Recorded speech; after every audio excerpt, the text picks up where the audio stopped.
This is my first video and series touching historical subjects, so bear that in mind. Also, this video and series will touch subjects 18+. We are talking about the classical world, and this one was a little more permissive than the one we're currently living, and a lot more violent. The source I will be using for this video and the videos after this one is the book The Darkening Era by Catherine Nixey, a book that touches the subject of the destruction of the classical world in the hands of early Christians. Okay, on with the video. Triumph. That's the word we use to define the victory of Christendom, the triumph of the Word of God against the pagan idols and pagan ideas, both backwards and barbaric, both against His love.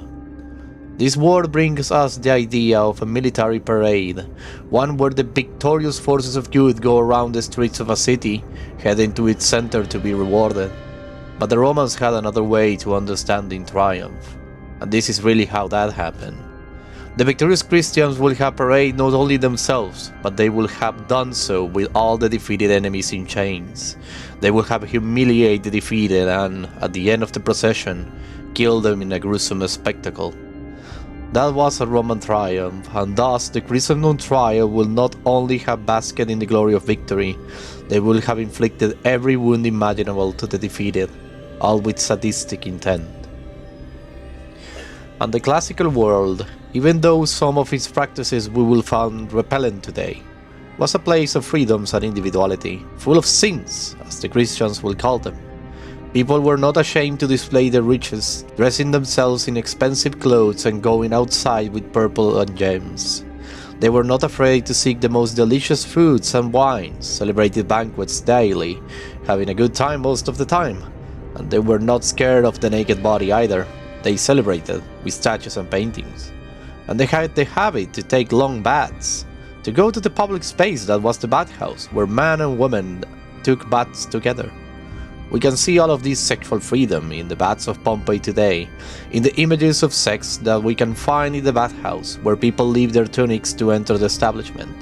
For Christians, the devil had his people, the pagans, the Romans.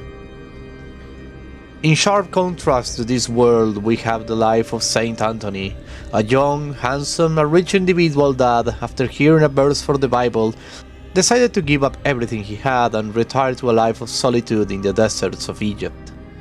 There he lived in an abandoned Roman fort until he decided to move to a mountain next to the Red Sea, where he finally died in 356 AD. He was 105 years old.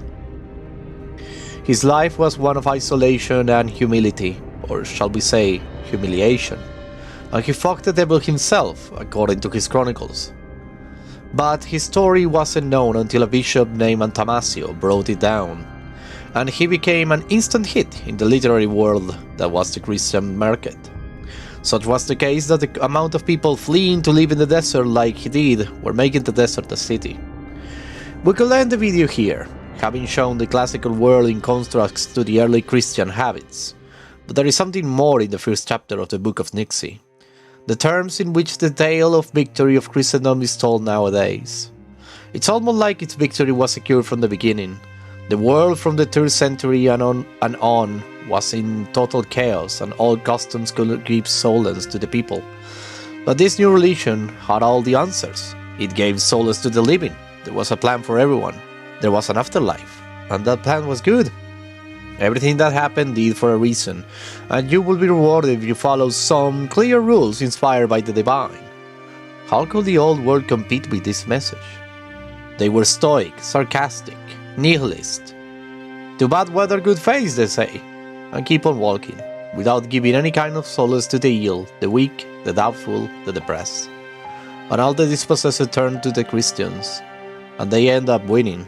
But the victory was not enough. They were not aiming to just gain new followers. They were fighting against the devil itself. The old idols needed to die. They needed to be erased from the face of the earth.